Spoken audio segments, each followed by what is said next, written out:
আরে, এ কি? এ তো দেখছি একটা মেয়ে অজ্ঞান হয়ে পড়ে আছে। না না, একে ঘরে নিয়ে যাই, বৈদ্যকে ডাকতে হবে।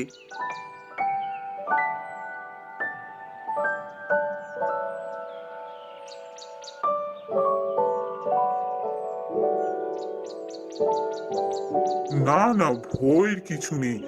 আসলে মনে হচ্ছে বেশ কিছুদিন ধরে ঠিকঠাক খাওয়া দাওয়া করিনি, সেই জন্যই এরকম অজ্ঞান হয়ে পড়েছে। গায়ে ভালো জ্বরও আছে, আমি ওষুধ দিয়ে যাচ্ছি, ভয়ের কিছু নেই।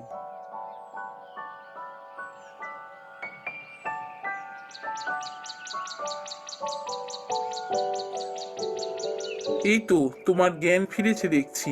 তুমি উঠো না।